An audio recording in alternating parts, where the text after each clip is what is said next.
A primera vista, es una escena perfectamente ordinaria en el corazón de México, pero detrás de esa fachada de normalidad se esconde una estrategia nacional tan formidable que engaña al mundo entero. Ese oficinista, apretujado en un vagón del metro de la Ciudad de México, es en realidad un león dormido que, en tiempos de crisis, haría temblar al mundo. Este país está, en este mismo momento, representando una obra de teatro magistral para una audiencia global. La imagen es familiar. Trabajadores comunes bebiendo su café de olla, sus cuerpos meciéndose con el vaivén del transporte público. Sin embargo, los estrategas que han mirado más allá de este velo de cotidianidad han sentido un terror que les hiela la sangre. Porque la verdadera identidad de estos hombres no es la de simples burócratas, sino la de técnicos altamente capacitados, capaces de desmontar y volver a armar maquinaria de precisión en cuestión de horas, listos para asestar un golpe perfecto. Mientras el mundo es engañado por sus sonrisas amables y su aparente cansancio, ¿cuál es la verdadera naturaleza del as bajo la manga que México ha ocultado? ¿Qué sucederá cuando los millones de guerreros que fingen un día agotador despierten al unísono? Las dos caras aterradoras de México, ocultas tras la paz de lo cotidiano, están a punto de revelarse. Si este relato le parece intrigante, por favor, considere darle un me gusta y suscribirse al canal. Su apoyo es mi mayor fortaleza. Comencemos. Si preguntáramos cuál es el país que más vigila a Estados Unidos, muchos responderían que China. Si preguntáramos a China cuál es su mayor preocupación, la mayoría diría que Estados Unidos. Ambas respuestas son incorrectas. Existe otra nación que hace que ambas superpotencias saquen sus calculadoras simultáneamente.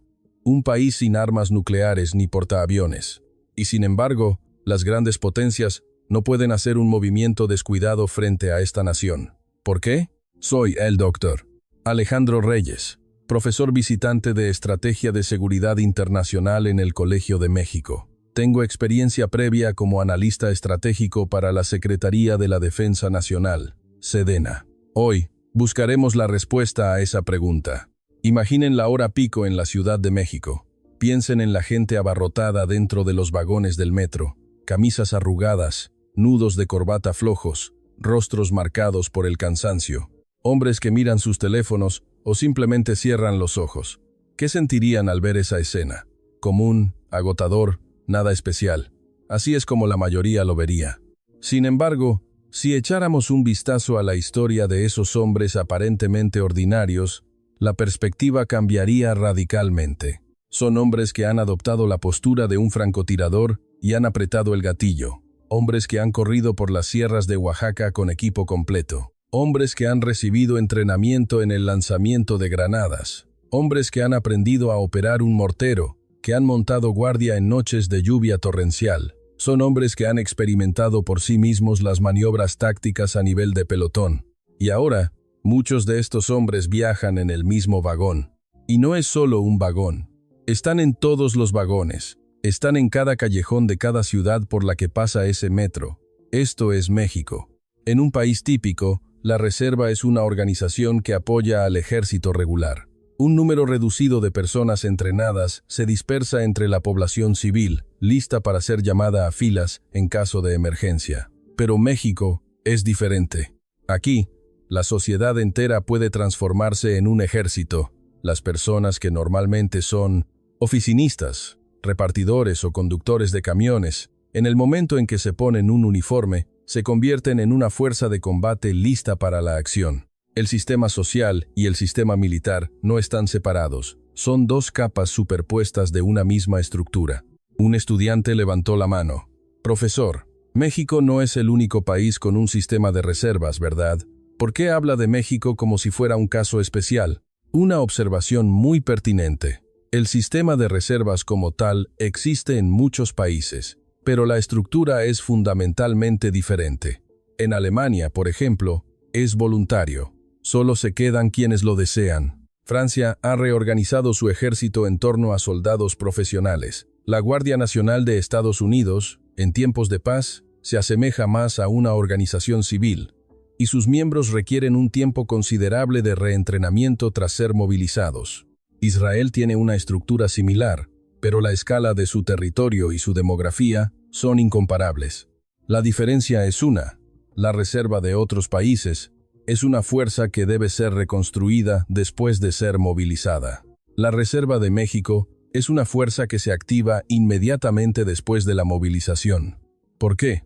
El entrenamiento militar en México no termina con el simple conocimiento de una técnica. Se repite hasta que queda grabado en el cuerpo. Recuerden la primera vez que aprendieron a conducir. Pensaban en cómo sujetar el volante, cuándo pisar el freno. Y ahora, sus manos y pies se mueven antes de que lo piensen. Eso es la memoria muscular. Los recuerdos pueden desvanecerse, pero los procedimientos grabados en el cuerpo permanecen. Por eso, incluso si alguien no ha tocado un rifle en 10 años, sus manos se mueven primero. ¿Alguno de ustedes, estudiantes, ha manejado o disparado un arma de fuego? 1 o 2 levantaron la mano. Probablemente fue una experiencia en un campo de tiro. Ahora, ¿qué harían si el arma se atasca? Si el cerrojo no se mueve, si el casquillo no es expulsado, nadie pudo responder. Es natural. En la mayoría de las sociedades, un arma es un producto terminado. Si falla, se llama a un experto. Pero los reservistas mexicanos son diferentes. Aprenden que un arma no es solo una herramienta para disparar, sino un equipo bajo su responsabilidad. El desmontaje, el ensamblaje, el mantenimiento y la solución de fallos son cosas que han aprendido con el cuerpo. Si su arma falla, maldecirán en voz baja mientras sus manos ya están manipulando el cerrojo para solucionar el problema. No se equivoquen. Lo que da miedo no es una persona que puede disparar un arma. Es una persona que comprende y domina completamente su arma. Eso es lo crucial. Aquí hay un punto que muchos extranjeros pasan por alto. Ven esa apariencia apática en el transporte público y asumen que sería lo mismo en una situación de crisis. Eso es un grave error de cálculo. Los mexicanos tienen una característica peculiar. En la vida diaria pueden parecer tranquilos, informales e incluso algo apáticos, pero en el momento en que llega una crisis, se transforman. ¿Qué país vio a más de 1 millón de voluntarios organizarse espontáneamente tras el terremoto de 1985 en la Ciudad de México? ¿Qué país vio llegar ayuda de todos los rincones de la nación cuando los huracanes devastaron sus costas? En el momento de la crisis, los mexicanos no actúan como individuos, sino como un solo organismo vivo. En el instante en que el objetivo es claro, el final es visible y los roles están definidos, ese colectivo se convierte en una entidad completamente diferente. La apatía de la vida cotidiana no es pereza, es simplemente un estado en el que las condiciones de activación aún no se han cumplido. Los hombres de México no son héroes extraordinarios, son ciudadanos comunes y corrientes. Pero esta sociedad ha grabado en los cuerpos de esos ciudadanos ordinarios los procedimientos de combate necesarios para sostener al país cuando sea necesario. El recurso más caro en una guerra no es el equipamiento, es el tiempo. En el tiempo que otras naciones tardan en crear una fuerza de reserva, México ya está desplegando y utilizando la suya. Ese rostro cansado en el metro no es una señal de debilidad, es una fuerza latente. Me gustaría llamar a estas personas los jaguares dormidos. Normalmente, son silenciosos, agotados, y no parecen una amenaza. Pero en el momento en que estos jaguares despierten, la historia cambiará por completo. El instante en que millones de personas abran los ojos simultáneamente y regresen a sus roles en sus respectivos lugares, esa es la verdadera razón por la que México complica los cálculos de las grandes potencias. El terror de este país no reside en lugares visibles. Duerme en el metro, en los callejones, en la vida cotidiana. ¿De dónde vienen los genes de estos jaguares dormidos? Sus raíces son mucho más profundas de lo que se pueda imaginar. El sistema de reservas de México no se creó de la noche a la mañana. Es la cristalización de un modo de supervivencia que se ha repetido en esta tierra durante milenios. Miren un mapa. México es una tierra de geografías extremas. Desiertos al norte, selvas al sur y 2 vastos océanos flanqueándolo.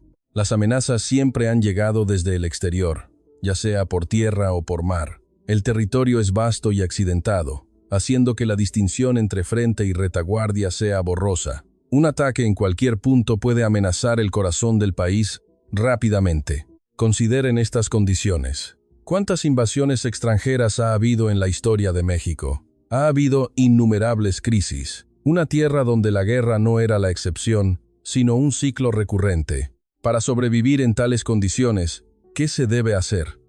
Un ejército permanente por sí solo es insuficiente. En una nación con un territorio tan complejo y una alta frecuencia de conflictos, el número de soldados profesionales siempre fue escaso. Así que México tomó una ruta diferente: convertir a toda la sociedad en una fuerza de combate. Hablemos de la época de la Revolución Mexicana. Muchos creen que el poder de México, en ese entonces, residía en un ejército federal fuerte. Eso es incorrecto. La verdadera razón de su formidable capacidad de lucha fue que no limitó la habilidad de combate a una sola clase. Los campesinos, en tiempos de paz, se convertían en soldados temibles en tiempos de guerra, demostrando una increíble capacidad de combate como parte de ejércitos guerrilleros. Aunque existía una separación de clases, todo el país estaba en un estado constante de tensión, y todos estaban preparados para luchar. Como resultado, cuando estallaba una gran guerra, no había necesidad de crear nuevos soldados desde cero. Solo tenían que utilizar al pueblo, que ya estaba preparado, como una fuerza de combate. Cuando el Imperio Español llegó a México, poseía la fuerza militar más avanzada del mundo en ese momento. Sin embargo, los pueblos indígenas resistieron ferozmente. Mientras los guerreros Águila y Jaguar luchaban en el frente, toda la sociedad funcionaba como una organización de defensa. No solo los guerreros tomaron las armas. Esto fue posible porque la guerra no era el dominio exclusivo de una clase específica, sino una responsabilidad de toda la sociedad. La historia se vuelve aún más interesante durante la época de la independencia y las décadas posteriores. Incluso en periodos de relativa paz, cada región mantenía sus propias milicias y se fomentaban las artes marciales locales. Existía un sistema de castas, pero la conciencia de defender la nación era compartida por toda la sociedad. No se trataba de una organización basada en el estatus, sino en la función. Comerciantes y artesanos, desde sus respectivas posiciones, desempeñaban un papel en el sostenimiento del país. México ya había demostrado en la práctica el concepto de que un ejército se construye por función, no por clase. El origen de la idea, en el sistema moderno de reservas mexicano, donde un técnico en comunicaciones es asignado a la rama de comunicaciones y un profesional médico al cuerpo de sanidad, se remonta a estos tiempos. Pero el momento más dramático llegó a finales del siglo XIX y principios del XX. Con las intervenciones extranjeras y la agitación interna, el país estaba al borde del colapso. Cualquiera hubiera pensado que la nación estaba acabada, pero México sobrevivió, gracias al levantamiento de líderes y guerrilleros populares. Considerar a estos líderes simplemente como el levantamiento espontáneo de gente valiente es entender solo la mitad de la historia. Estratégicamente, sus acciones fueron un mecanismo por el cual la sociedad misma se transformó en un ejército cuando las fuerzas regulares fallaron. La clave no es el valor, es la estructura. Las personas que mejor conocían la geografía de su tierra se convirtieron en el núcleo del combate. Cuando la gente que conoce cada valle y cada sendero como la palma de su mano lucha, un ejército extranjero no tiene ninguna posibilidad. Cortaron las líneas de suministro, bloquearon las rutas de transporte y sembraron el caos en la retaguardia. No lucharon de frente, sino que atacaron las debilidades del enemigo. Y aquí hay otro punto importante. Muchos de estos líderes no eran militares de carrera. Eran sacerdotes, intelectuales, rancheros, campesinos y comerciantes ordinarios. Sin embargo, estas personas organizaron unidades, diseñaron tácticas y dirigieron combates. ¿Cómo fue posible? Porque el estatus y las redes que habían cultivado en tiempos de paz se convirtieron en capacidad de liderazgo en tiempos de guerra. El capital social se transformó en capital militar. Este es el método que México ha repetido durante milenios. Un estudiante levantó la mano. Profesor, ¿no fue esa una situación especial de esa época? ¿Qué tiene que ver con el presente? Buena pregunta. Si hubiera sido un evento único, sería simplemente un hecho histórico. Pero México no se detuvo ahí. Aprendió de esa experiencia e incorporó la idea del pueblo en armas para crear un ejército moderno. Mantener su ocupación en tiempos de paz. ser llamado periódicamente para entrenamiento y ser desplegado para la defensa regional en tiempos de necesidad. ¿A qué les suena esto? La estructura es exactamente la misma que la del sistema de reservas moderno. México ya había sentado las bases de este mecanismo hace más de un siglo, y la historia continúa. Después de periodos de gran agitación, el país quedó devastado, el ejército fue desmantelado, no había presupuesto nacional y no había nada en qué apoyarse. En esta situación, ¿cómo se reconstruyó México? La gente trabajaba de día y estudiaba de noche. Reconstruyeron la nación mientras mantenían sus medios de vida. Incluso cuando el poder del Estado se debilitó, la sociedad no colapsó. La sociedad misma se convirtió en la organización que sostenía al país. Aquí hay un punto asombroso. Este sistema de movilización funcionó incluso sin un poder estatal fuerte. No había un gobierno sólido para dar órdenes ni un Estado con un presupuesto estable. Aún así, la gente se reunió, aprendió y reconstruyó el país por su cuenta. Esto no es algo que un sistema pueda crear. Es algo que una disposición crea. Fue posible porque son los descendientes de personas que han sobrevivido de esta manera durante miles de años. Desde los antiguos guerreros prehispánicos, pasando por el sistema de milicias de la era de la Reforma, el levantamiento de los revolucionarios y la reconstrucción posrevolucionaria.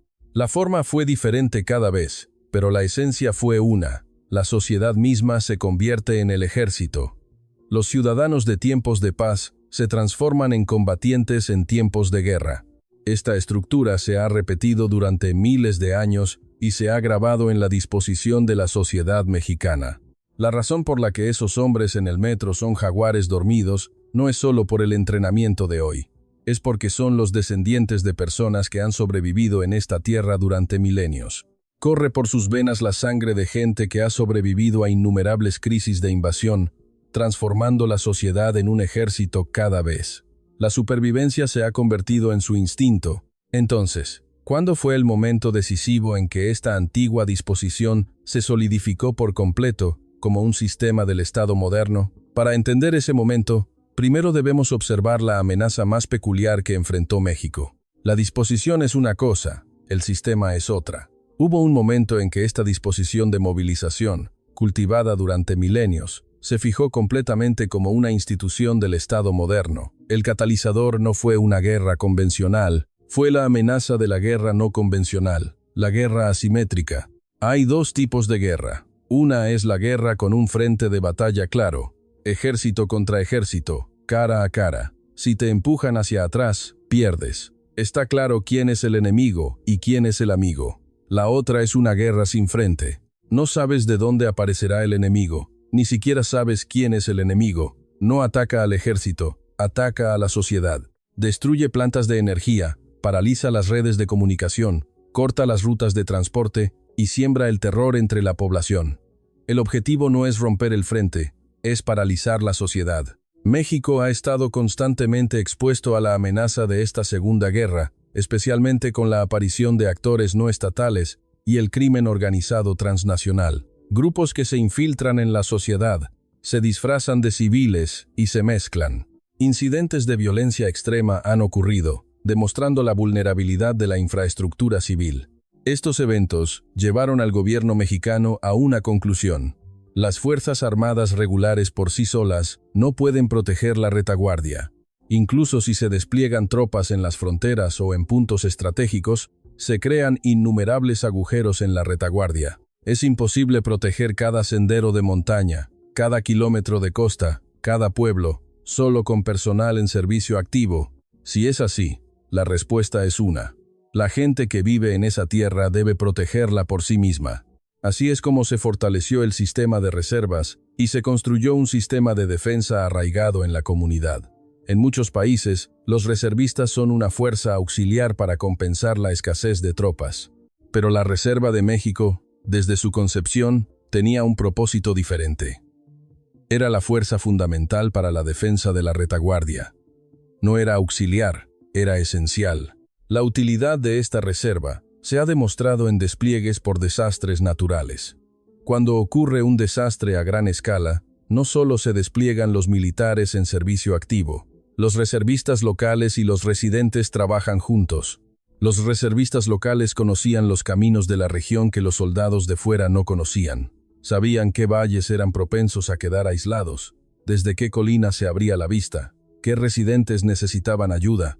La recopilación de esta información en tiempo real aumentó drásticamente la velocidad de las operaciones de rescate. En la guerra asimétrica o en la respuesta a desastres, el recurso más importante es la información geográfica. Un soldado en servicio activo es desplegado donde se le ordena. Un soldado que ayer estaba en Baja California podría ser desplegado en Chiapas hoy. No conoce a fondo los callejones, los senderos de montaña o los movimientos de la gente de esa región. Pero un reservista es diferente. Defiende el lugar donde vive. Sabe dónde hay una cueva natural en la colina detrás de su casa, qué callejón no tiene salida, qué muro de una casa es bajo. Lo sabe por experiencia propia. Esto no es algo que se pueda aprender en un entrenamiento. Es información acumulada a través de la vida. Pónganse en el lugar de un intruso. ¿Qué lugar es más difícil de penetrar? ¿Un lugar defendido por extraños que no conocen la zona o un lugar defendido por personas que han pasado toda su vida allí? Un estudiante levantó la mano. Profesor, aún así, ¿no sería más fuerte un soldado en servicio activo bien entrenado? Individualmente, quizás. Pero la guerra asimétrica no se decide solo por la fuerza de combate individual. Es una guerra de información, de geografía y de psicología. Lo que hace temibles a los reservistas no es que sean más fuertes, es que conocen la tierra, conocen a la gente y conocen el pueblo. Para un intruso, esto es una pesadilla. Crea una situación en la que no se sabe de dónde ni quién aparecerá. Además, México ha diseñado algo más. Ha inculcado un lenguaje de acción común en toda la sociedad.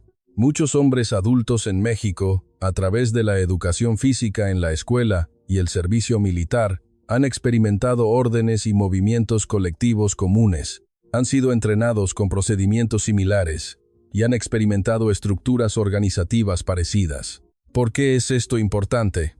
Porque en una situación de crisis, cuando se reúne gente que no se conoce, pueden actuar sin necesidad de explicaciones. Con una sola palabra como «a la derecha», «ya» o «reúnanse», la gente entiende sus roles y actúa. Esto no es algo que solo un ejército entrenado pueda hacer. México lo ha extendido a toda la sociedad. En la guerra asimétrica, esto es lo más aterrador. En una situación en la que no se sabe de dónde ni quién saltará, esa gente puede comunicarse entre sí. Y lo que completó este sistema no fue el diseño, sino la amenaza recurrente. Se puede crear un sistema, pero para que se convierta en un sistema vivo, necesita ser activado repetidamente. Debido a que México enfrenta amenazas recurrentes, ya sean de seguridad o desastres naturales, la Reserva no podía permitirse ser una organización solo en papel. Tuvo que establecerse como una organización que realmente funciona. La amenaza creó el sistema, la amenaza lo solidificó, y la amenaza lo convirtió en un hábito social. Esta es la razón por la que la Reserva de México es fundamentalmente diferente a la de otros países. La Reserva de Alemania se debilitó a medida que la amenaza desaparecía. La Reserva de México se ha fortalecido porque la amenaza se repite. Como resultado, México se ha convertido en un país así. En el frente, las Fuerzas Armadas permanentes protegen las fronteras. En la retaguardia, los reservistas protegen a la sociedad. Una estructura donde el frente y la retaguardia se defienden simultáneamente. Desde la perspectiva de un invasor, incluso si rompen el frente, la retaguardia está sellada, e incluso si se infiltran en la retaguardia, la población local está armada. Esto es, en esencia, una fortaleza. No una fortaleza con murallas, sino una fortaleza construida por personas. México ha diseñado a toda la nación como una fortaleza, y cada uno de los ladrillos de esa fortaleza son precisamente esos hombres de apariencia ordinaria en el metro. Ahora, ¿ha funcionado alguna vez esta fortaleza fuera de sus fronteras? Sorprendentemente, sí, y no en un campo de batalla, sino en un lugar y de una forma completamente inesperados. En abril de 1992, en Los Ángeles, California, la función policial colapsó. A raíz del veredicto de no culpabilidad en un caso de brutalidad policial, Toda la ciudad estalló. Comenzaron los saqueos. Siguieron los incendios provocados. La policía no pudo hacer frente y, de hecho, se retiró de ciertas áreas. Un vacío de seguridad. En tal situación, una comunidad normalmente elige una de dos opciones: huir o colapsar. Pero la comunidad mexicana-americana fue diferente. Crearon una organización. Mientras los periodistas de medios internacionales cubrían la escena, comenzaron a sentir que algo era extraño. La presencia de civiles armados no es inusual en Estados Unidos. Pero esta gente no solo portaba armas. Sus movimientos eran diferentes. Había gente apostada en las azoteas de los edificios. No estaban simplemente parados allí. Habían elegido puntos con amplios campos de visión y se habían posicionado detrás de parapetos. Habían calculado los ángulos entre los edificios y asegurado posiciones que permitían el fuego cruzado. Las entradas a los callejones no estaban completamente bloqueadas. Algunas se dejaron abiertas intencionadamente. Si los atacantes eran atraídos hacia allí, se encontrarían con presión desde la izquierda, la derecha y arriba simultáneamente. Esta es una táctica que no busca enfrentar al enemigo en un área amplia, sino canalizarlo hacia un espacio reducido para maximizar el daño. ¿Podrían civiles haber diseñado esto de forma improvisada? En la mayoría de las sociedades, sería imposible. Los medios de comunicación internacionales quedaron atónitos. Una agencia de noticias, al informar sobre la respuesta de la comunidad, utilizó la expresión defensa organizada. En una transmisión en vivo de una cadena de televisión, un presentador comentó: "Son civiles, pero se mueven como una unidad militar". Los medios británicos también cubrieron ampliamente la escena, y la expresión "los mexicanos del tejado" se extendió por todo el mundo. Este apodo no surgió de la nada. Nació porque los medios mundiales no vieron la escena como un simple incidente civil, sino como una escena de combate. Pero algo aún más sorprendente estaba sucediendo. Una estación de radio local en español.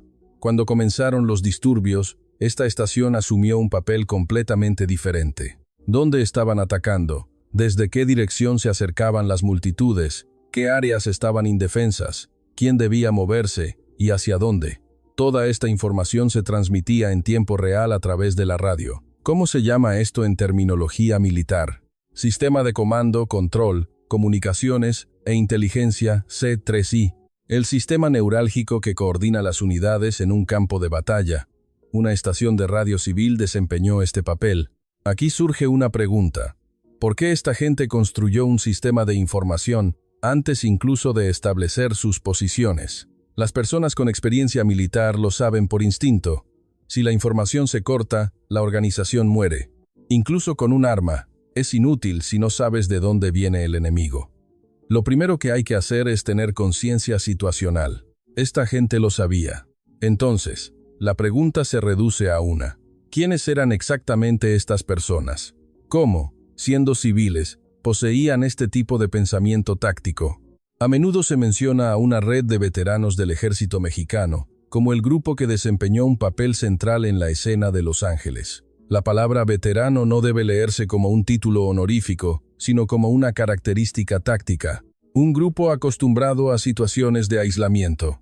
Tienen experiencia en la defensa a nivel de pequeñas unidades y son más expertos en mantener una posición que en atacar. La comunicación y la disciplina están grabadas en sus cuerpos, y sus redes de compañeros se activan instantáneamente.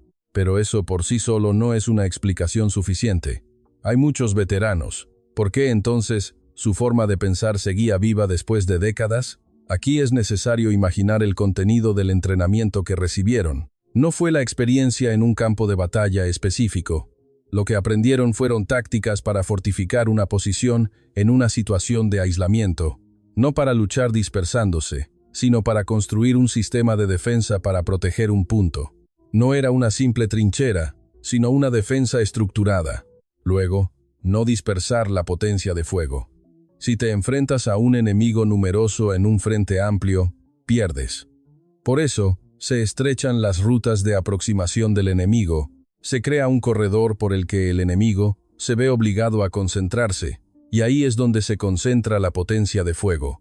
Y, en medio del caos, mantener la cadena de mando. Cuando los ataques en oleadas se repiten, la organización se desmorona. Pero si los roles están claramente divididos en pequeñas unidades, cada uno puede defender su puesto. Volvamos a la situación en Los Ángeles. Las posiciones en los tejados fueron una aplicación de la fortificación de puntos aprendida en el entrenamiento. El control de los callejones fue la concentración de fuego en las rutas de aproximación.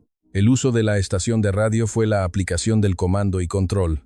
Lo que hicieron en Los Ángeles no fue algo que improvisaron, fue una traducción de lo que habían aprendido en el entrenamiento al entorno urbano. Y el resultado que produjo esta traducción no fue el combate, sino la disuasión.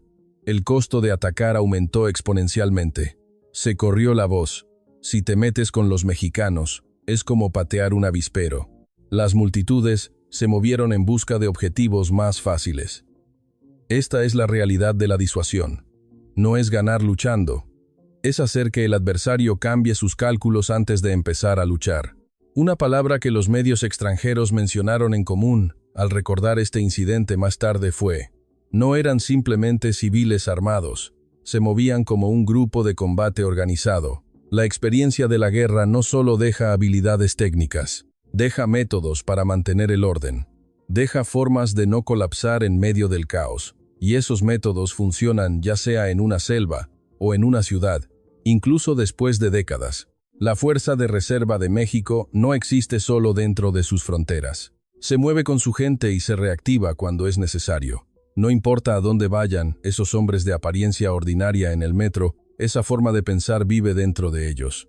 La guerra comienza con las armas y termina con la logística. No importa cuán poderoso sea un ejército, en el momento en que se queda sin municiones, el equipo falla, las comunicaciones se cortan y el suministro se interrumpe. Llega el final. El país que pueda resistir en ese momento es el que gana. Entonces, surge una pregunta: ¿de dónde viene la capacidad de resistencia? Muchos países responderían a esta pregunta con más soldados en servicio activo. México dio una respuesta diferente. Creó un sistema para extraer y utilizar instantáneamente en la guerra las habilidades que ya existen en la sociedad. En muchos países, la mayor debilidad de los reservistas se hace evidente después de la movilización. El equipo ha cambiado, los procedimientos han cambiado y, lo más importante, la especialidad de la persona no se corresponde con su tarea militar. Se produce un tiempo para reentrenarlos después de la movilización. Considerando que el tiempo es el recurso más caro en la guerra, este es un defecto estructural fatal. México resolvió este problema de otra manera. La clave está en la especialidad asignada durante el servicio activo. México es diferente desde el momento del reclutamiento. Al asignar a los reclutas una especialidad dentro de las Fuerzas Armadas, se tienen en cuenta sus estudios universitarios o su experiencia laboral. Un estudiante de medicina o enfermería tiene una alta probabilidad de ser asignado al cuerpo de sanidad, y un estudiante de ingeniería en telecomunicaciones tiene una alta probabilidad de ser clasificado en la rama de comunicaciones. Desde el principio, está diseñado para vincular la experiencia profesional de la persona con sus tareas militares. Por lo tanto, ¿qué sucede después de que terminan su servicio? La proporción de personas cuya especialidad militar y su profesión civil coinciden es naturalmente alta. La especialidad previa al servicio conduce a una especialidad militar, y esa especialidad militar se vincula de nuevo a una profesión en la sociedad. Es una estructura cíclica. Como resultado, ¿qué sucede en el momento en que se emite una orden de movilización? Si una persona que se licenció con la especialidad de comunicaciones trabaja como ingeniero de redes en la sociedad, su entrenamiento militar y su dominio del campo se reactivan simultáneamente. La tecnología que ha cultivado en la sociedad se superpone a los procedimientos de comunicación táctica que aprendió en el servicio. No necesita reentrenamiento, regresa en un estado de capacidad mejorada. Lo mismo ocurre si una persona con la especialidad de ingeniería trabaja como operador de maquinaria pesada en la sociedad. Si una persona con especialidad en logística ha desarrollado su carrera en la industria del transporte, puede asumir tareas de suministro en tiempos de guerra inmediatamente después de ser movilizada. Si una persona del cuerpo de sanidad trabaja como enfermero o paramédico, el tiempo que tarda en pasar a tareas médicas de campo es prácticamente cero. Un estudiante levantó la mano. «Profesor, ¿No habrá muchas personas cuya especialidad y profesión no coincidan perfectamente? Es cierto, no todas las personas tendrán una coincidencia perfecta, pero aquí es donde entra en juego otra característica de los mexicanos, el ingenio. México es una nación de gente increíblemente adaptable y con una capacidad legendaria para la improvisación. No debemos descartar esto como un rasgo cultural, debemos verlo estratégicamente. Piensen en la diferencia entre una persona que abre un manual por primera vez frente a un equipo desconocido y una persona que, sin manual, simplemente empieza a tocarlo para entender su principio de funcionamiento. Los mexicanos se inclinan más hacia lo segundo. La velocidad con la que se adaptan a una nueva situación es anormalmente rápida. ¿Qué significa esto en términos militares? Incluso si la especialidad y la profesión no coinciden perfectamente, una vez que se les pone en el campo, absorben la información rápidamente y comienzan a funcionar. La capacidad de minimizar el tiempo de reentrenamiento también funciona a nivel individual. Que toda la sociedad esté llena de personas con una alta capacidad de adaptación significa que, en tiempos de guerra, se posee una tremenda flexibilidad. Y hay un caso que demuestra que esta estructura realmente funciona, no en un campo de batalla, sino en otro lugar. El terremoto de la Ciudad de México de 1985. Un sismo masivo devastó la ciudad, derrumbando edificios y atrapando a miles de personas. Fue uno de los peores desastres en la historia de México. Las estructuras gubernamentales quedaron paralizadas y, antes de que pudieran responder, la gente comenzó a reunirse. Voluntarios de todo el país, cuya cifra final se contó por cientos de miles, acudieron al rescate. Normalmente, ¿qué sucede cuando cientos de miles de personas se reúnen en un solo lugar? Se convierte en un caos masivo. Demasiada gente choca entre sí, el trabajo se duplica, las rutas se entrelazan, las instrucciones no se transmiten y ocurren accidentes. La buena voluntad por sí sola nunca puede gestionar una crisis. Pero en la zona del desastre fue diferente. En el lugar, la división de roles se produjo de forma natural. Sin que nadie diera órdenes, las herramientas y el personal se organizaron. La velocidad del trabajo repetitivo se mantuvo, y las líneas de movimiento no se desordenaron. Incluso en situaciones de agotamiento físico, el trabajo no se detuvo. ¿Cómo fue posible? Porque se reunió gente que sabía, en su cuerpo, lo que significaba cavar tierra, transportar objetos, moverse en fila. Personas que habían experimentado un entrenamiento de acción colectiva se movieron naturalmente como equipos de trabajo. Existe la expresión maquinaria humana. Es la capacidad de mantener un proceso con fuerza humana, incluso cuando falta el equipo.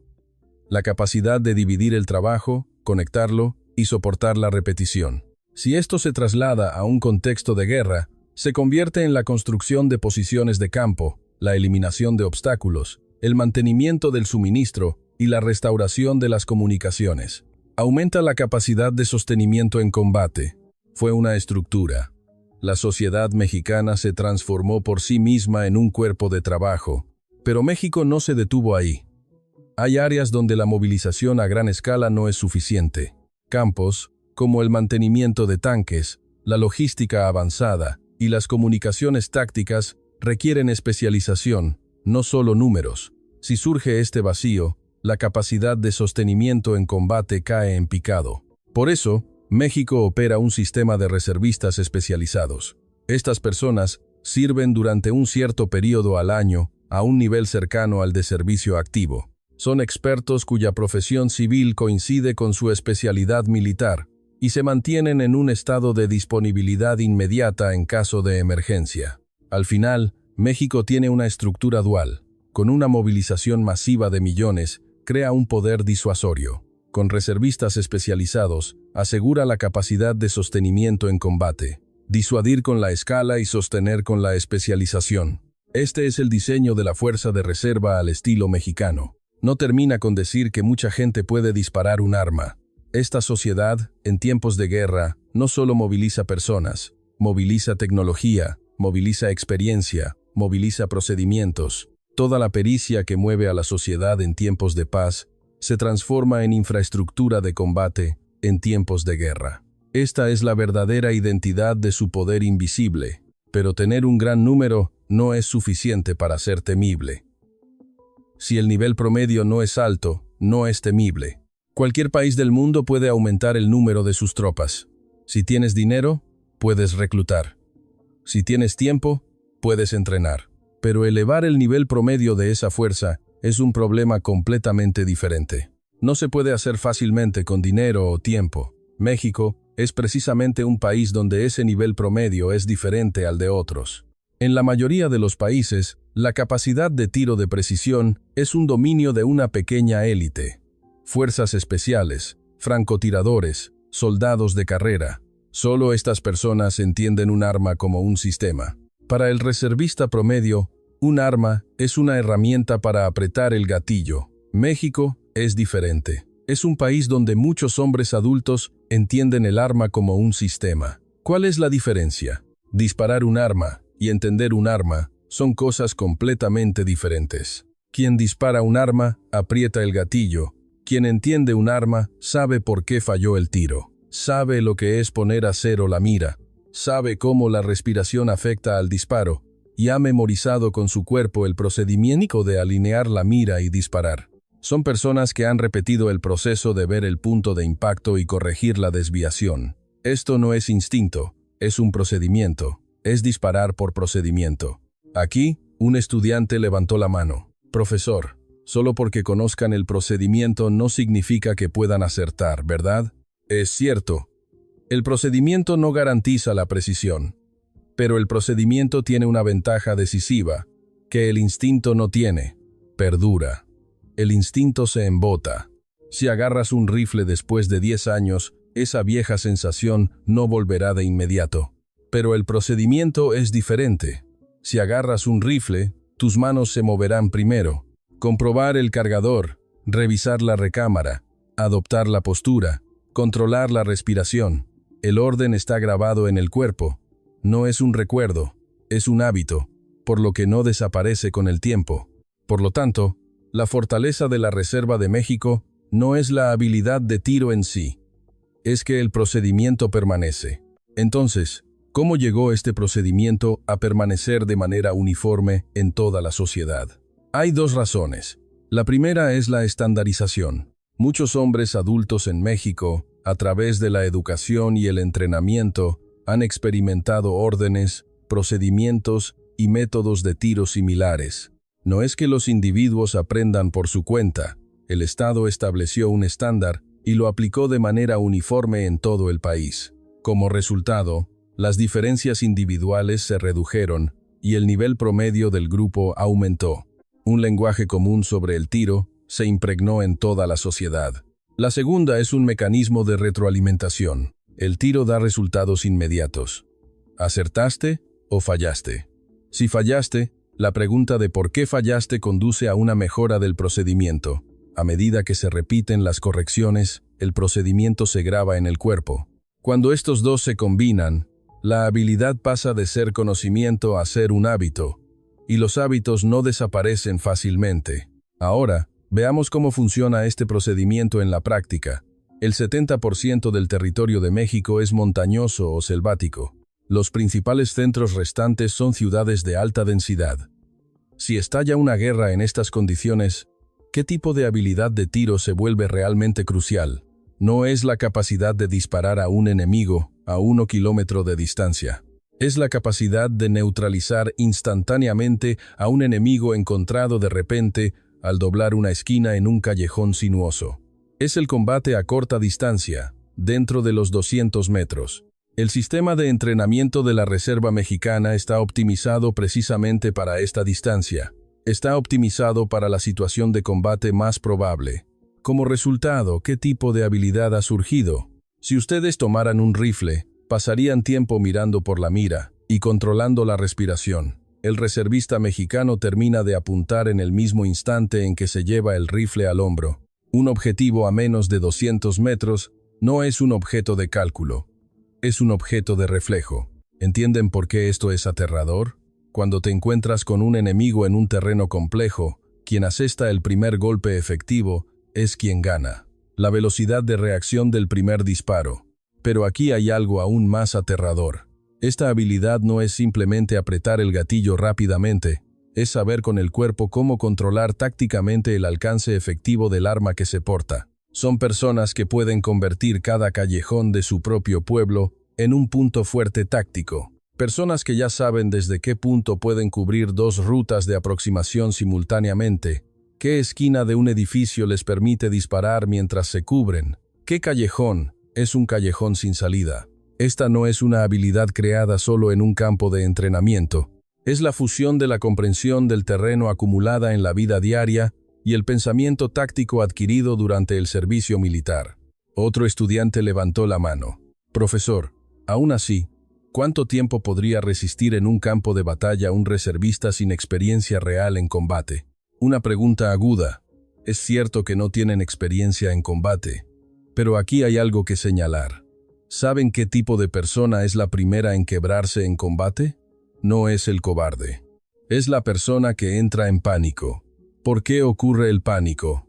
Ocurre cuando no sabes qué hacer. Las manos se detienen, el cuerpo se congela, el juicio se pierde. Pero una persona con procedimientos grabados en su cuerpo es diferente. Las manos se mueven antes que el pensamiento. Si agarra un rifle, las manos se mueven solas. El cuerpo busca cobertura instintivamente y los oídos estiman automáticamente la dirección del fuego. No hay espacio para que el pánico se instale.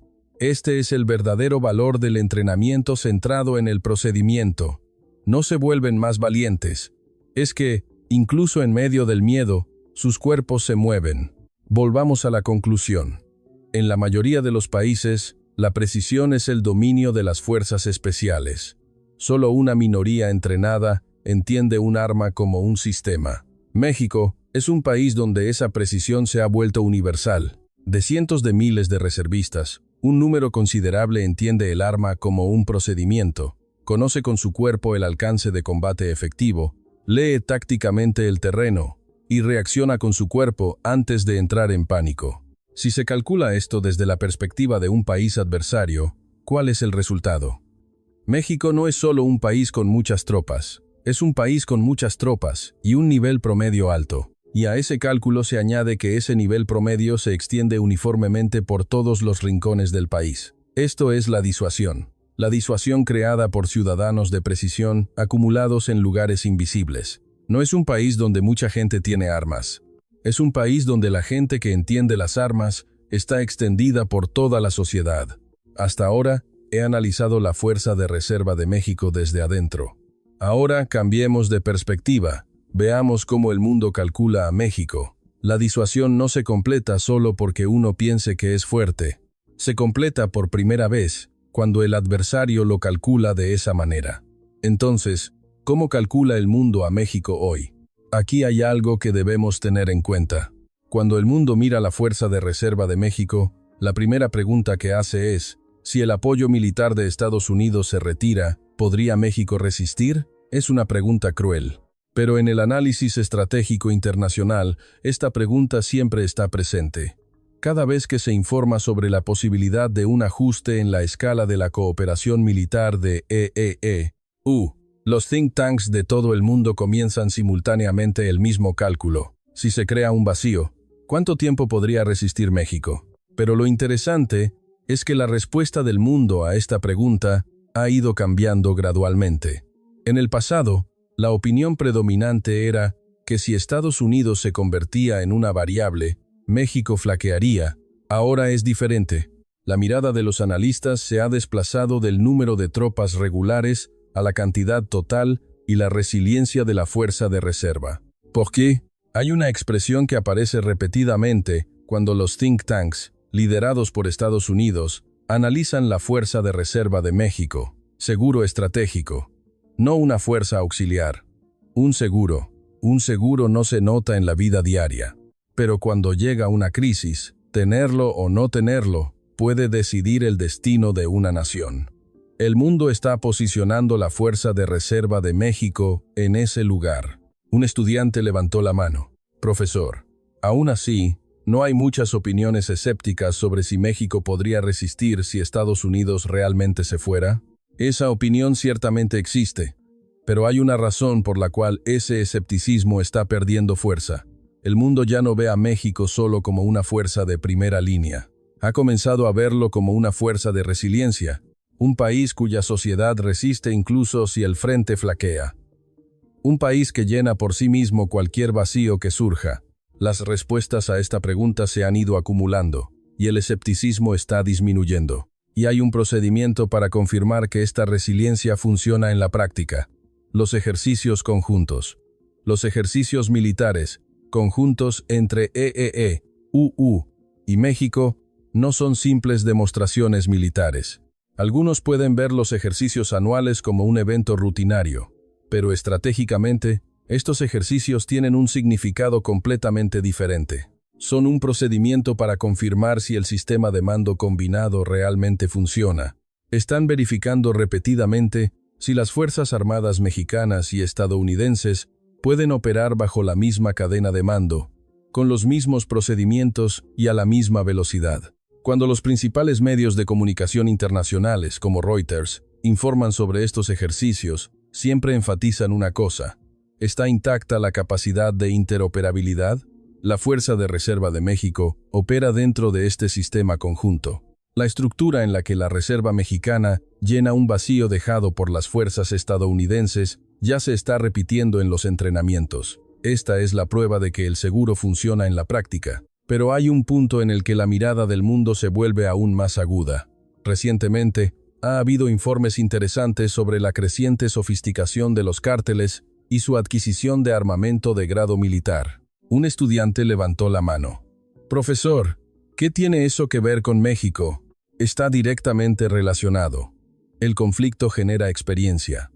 Si los grupos criminales adquieren experiencia real en combate, esa experiencia se extenderá por toda su organización. Sus tácticas cambiarán, su uso del equipo cambiará, su forma de ver la guerra cambiará. En ese momento, los cálculos del mundo cambian. La capacidad de resistir no durante un día de enfrentamiento de fuego, sino durante 30, 60 o 90 días, se convierte en el núcleo. Para que una nación resista una guerra prolongada, ¿qué se necesita? Fuerza de reserva.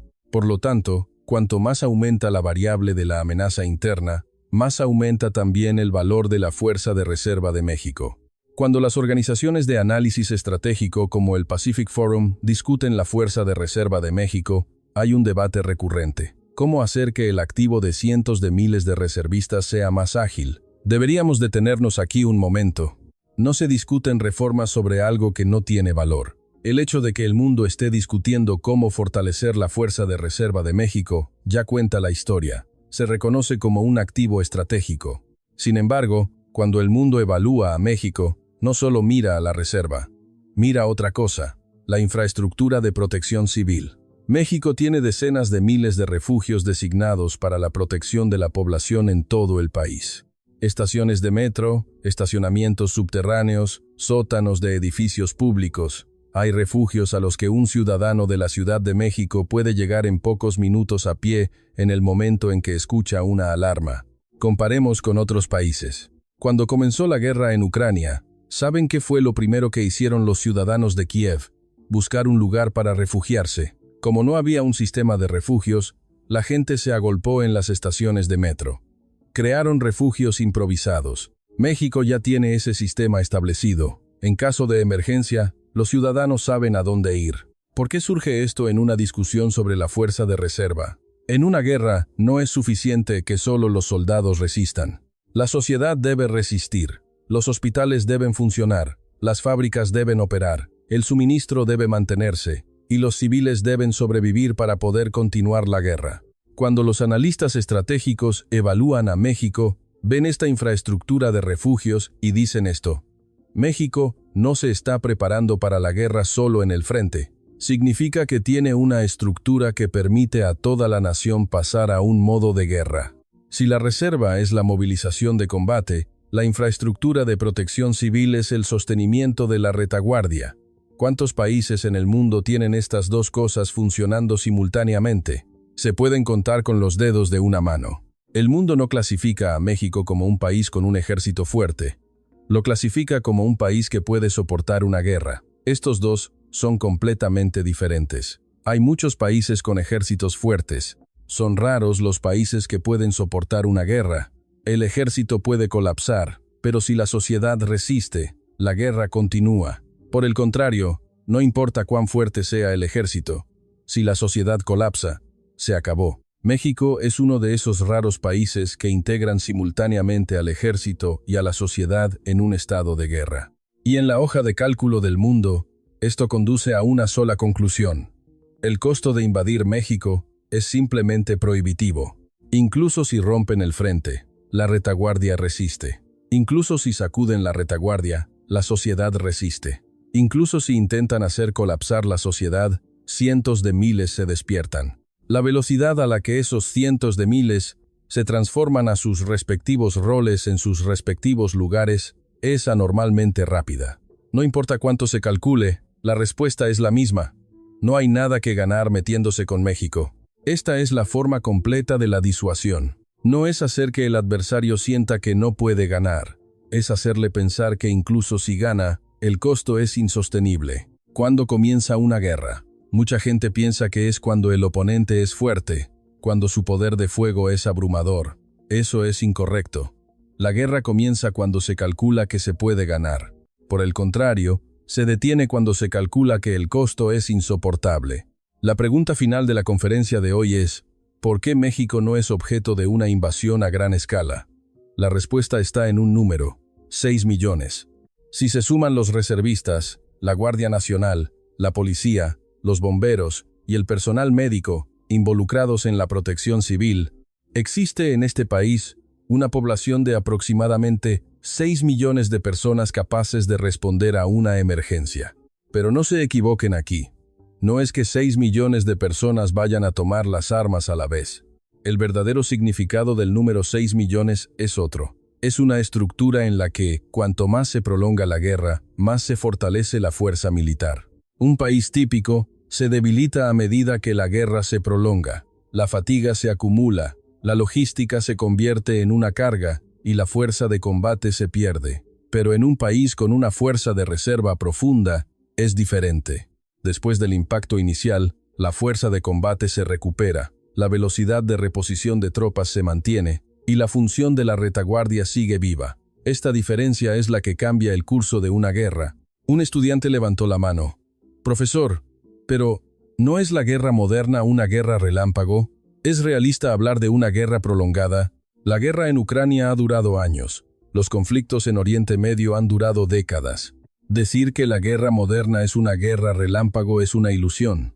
La realidad es diferente, y los países que pueden soportar una guerra prolongada son los que finalmente sobreviven. Entonces, ¿qué es lo más importante en una guerra prolongada?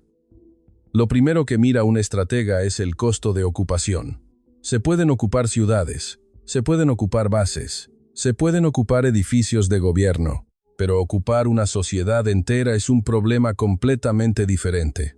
Supongamos que ocupamos México. Hemos tomado la Ciudad de México. ¿Qué sigue?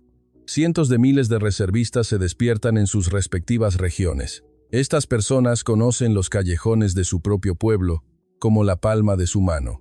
Saben qué sendero de montaña conduce a dónde, desde la azotea de qué edificio se pueden cubrir 2 rutas de aproximación simultáneamente. ¿Qué instalación subterránea puede convertirse en una base de suministro? Desde la perspectiva de un ejército de ocupación, es una pesadilla. No hay frente. El enemigo está en todas partes, y esos enemigos pueden comunicarse entre sí. La ocupación no es el final. Lo que viene después de la ocupación es aún más difícil. Incluso si se toma la ciudad, la sociedad sigue viva, y mientras la sociedad esté viva, la guerra no termina. Esta es la estructura que aumenta exponencialmente el costo de ocupación. Además, hay otra variable que el mundo observa: las generaciones. La Fuerza de Reserva de México no es de una sola generación. Los que tienen entre 20 y 30 años son los que han completado el entrenamiento más reciente. Los de 40 y 50 años son la generación que creció en medio de las tensiones de la Guerra Fría. Los de 60 años o más son la generación que experimentó la reconstrucción del país de primera mano. ¿Qué significa que estas generaciones coexistan? La guerra no se libra solo con tecnología, también se lucha con psicología y voluntad. Si llega el pánico, el ejército se desmorona. No importa cuánto entrenamiento se reciba, una persona que se enfrenta a una crisis real por primera vez es propensa a flaquear. Pero si, a su lado, hay alguien que ya lo ha experimentado, es diferente. Si hay alguien que sabe por experiencia que esto se puede soportar, la velocidad de propagación del pánico cambia. México es un país donde la memoria de la crisis se ha acumulado por generaciones. Esta memoria actúa como un amortiguador que estabiliza la psicología colectiva en una situación de crisis. Si la generación más joven flaquea, la generación mayor la apoya. Si esa generación mayor flaquea, la generación aún mayor la apoya. Es una estructura de apoyo intergeneracional. La verdadera derrota en la guerra no es el colapso del frente, es el colapso de la sociedad. En el momento en que se corta el suministro de agua, se interrumpe la comunicación, la administración se paraliza y la seguridad se desmorona. La nación colapsa. No importa cuán fuerte sea un ejército, no puede luchar si la sociedad se desmorona. La estructura de 6 millones es precisamente el amortiguador que evita este colapso social. Es una estructura que permite el combate, la recuperación, el mantenimiento y el control simultáneamente. Mientras en un lugar se libra una batalla, en otro se restablecen las comunicaciones, continúa el suministro y se mantiene la seguridad. Mientras la sociedad esté viva, la guerra no termina. Ahora, pongámonos en la posición de un país adversario. Extendemos la hoja de cálculo para invadir México. La superioridad de fuego del primer día, calculable. La velocidad de ruptura del frente, calculable. Pero a partir de ahí, comienzan los problemas. El costo de la activación de cientos de miles de reservistas después de la ocupación, el cálculo se vuelve complejo. La fuerza de la resistencia generada por la memoria acumulada por generaciones, el cálculo es aún más complejo. El escenario en el que la comunidad internacional interviene, mientras la sociedad resiste sin colapsar, el cálculo es imposible. Se llega a una conclusión. Incluso si se gana, no hay nada que ganar. La disuasión no se completa cuando se hace sentir al adversario que no puede ganar. Se completa cuando se le hace sentir que, incluso si gana, no puede soportar el costo. México es precisamente el país que implanta ese cálculo en la mente del adversario. Y además, México, incluso sin su reserva, es un país con una capacidad de defensa extremadamente alta. Debería considerarse prácticamente imposible de invadir. Damas y caballeros, hoy hemos visto la Reserva de México no como un sistema de entrenamiento, sino como una estructura estratégica. ¿Recuerdan a esos hombres cansados en el metro? El nudo de corbata flojo, el rostro marcado por el cansancio. Esas mismas personas son parte de esta estructura. Son cada uno de los ladrillos de la disuasión de 6 millones. Es un país que puede soportar una guerra durante mucho tiempo. Y no se puede tomar a la ligera a un país que puede resistir durante mucho tiempo. Aquí está la razón por la que las grandes potencias sacan sus calculadoras frente a este país. No importa cuánto calculen, la respuesta es la misma. No hay nada que ganar metiéndose con México. El poder de 6 millones acumulado en lugares invisibles, esa es la verdadera fuerza de esta nación. La charla de hoy termina aquí. México no es un país que tiene una reserva. Es un país donde toda la sociedad es una reserva. Normalmente parecen el vecino de al lado, pero solo están ocultando sus afiladas garras.